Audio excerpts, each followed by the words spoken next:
Now, you said you've got a good model. You can grow even in a stagnant market. Talk about that.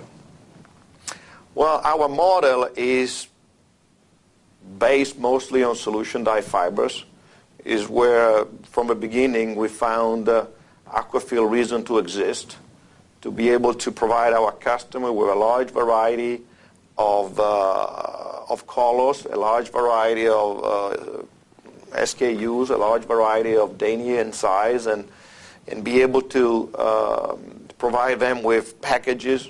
They can be ready to immediately run and put on a tufting machine, so a full service. Being able to run small lots, being able to deliver meter cones, being able to deliver packages, twist and heat set, air entangle. So trying to give them all the flexibility they need once the industry is moving away from wide and into solution dye, try to keep the complication, the logistical complication which comes with solution dye away from the customer, try to provide them a solution to that problem. To that respect, I mean, we have our 900 denier Alto Chroma yarn, which is all now based all on ECONYL, so it's all the yarn that we sell on that yarn system is all based and manufactured out of ECONYL nylon. And then we have also our 1260 denier, which is a more commodity-like solution dye, still available in a large variety of colors, 360 color. Now we have reached the target that we have given us 2 years ago to have 360 available colors. We are introducing with the same color line, 360 color, another yarn system, the 2800 denier. So it's a ready-to-tuft, one-step yarn, very, very cost-driven solution. And then, last but not least, we are now active in the polyester solution dyed marketplace. We have now a few lines which are running polyester. We have a good success in polyester, still based on colors. Our polyester tend to be a little diverse of what is normally found in the marketplace, which is all based on residential colors. We do have residential colors, but we have added also semi-commercial and colors most destined to the hospitality business. So it's a more complete color range, now running at 42 colors. I see. So that's our business model. Let me ask you about your vision for on down the road, both in the polyester, but in ECONYL especially. You had talked earlier about availability of petroleum-based products. I suspect that's going to get narrower and narrower on down the road. Talk about what you see on down the road 5, 10, 15 Well, years. today, as I mentioned before, definitely there is a large availability of this raw material which goes into plastic. There's been a lot of investment made in the Far East, which make the product now available and also available at a kind of competitive cost. But if we look 10 years down the road and we look at the growth of the world economy, we expect that the petroleum-based product will be highly priced and not so available between 5 to 10 years from now. Because even if the Western economy, Europe especially, and somewhat also North America are somewhat stagnant, there is still an enormous potential for growth in the Far East, in China especially, but in Far East in general. So at one point, the world demand for petroleum-based material will exceed the capacity of the world to produce it. And at that point, we want to make sure to be able to continue to supply the carpet industry with nylon, which will become scarce and probably excessively expensive to be considered as a raw material for carpet, which is not a high-value product. So our strategy is looking at long term and try to make sure that we free ourselves of this industry.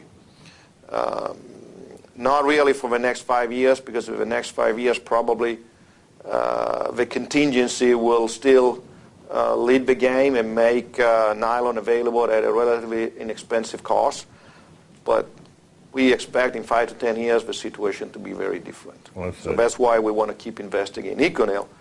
Because, first of all, because of the right thing to do. Because everybody should try to reduce the impact of his own activity on the world resources. And second, because we expect that nylon will be an expensive raw material to manufacture out of oil in the next 5 to 10 years. I see. What's your vision for the polyester side? Well, the polyester side is more tactical than strategical. Simply, I mean, there's been such an enormous development of this raw material for carpet fiber in the U.S. that it would be crazy not to try to participate and try to offer a service to the company which are really so budget conscious that they cannot afford nylon. I think that strategically nylon is a better choice than polyester because nylon 6 at least is fully recyclable and can be made into a closed loop system where you keep making fiber and carpet and back to fiber and carpet again. Polyester is a good solution, fairly inexpensive, but I still have to see the way to fully recycle carpet made out of polyester, especially if the supply of that carpet have become prevalent. Mm-hmm. But so I would like to make sure that everybody understands that Aquafil stay behind nylon 6, but still produce polyester like we produce polypropylene textile yarn in Europe, because there are niches, because there are needs which need to be satisfied with different kind of fiber, but the mainstream is still going to be nylon 6. I got you. Back to ECONYL. We talked about long term sourcing post-consumer carpet. You had mentioned the fishnets, and I guess there's other materials too. Talk about the market for that as the price of as the price of nylon rather goes up 5, 10 years, 15 years down the road. I guess that will also mean that post-consumer products made from that will go up as well, won't they? Well, there is a significant difference in the fundamentals of the cost of the two raw materials. Of course, virgin nylon is based on petroleum, while post-consumer material, either fishing nets or used carpet, the cost of those materials is pretty much based on labor, because that's what you really need to recover and transform those material back into virgin. It's labor. You can't imagine, just think about carpet. I mean, the labor which is necessary to recover, recollect, separate, sort, separate, shear. It's very much labor intensive. So we're moving from oil intensive to labor intensive. So the two price structure will probably diverge at one point. They are fairly unrelated. So one will still be based on cost of labor and availability of labor, and the other will still more based about the speculative price of oil.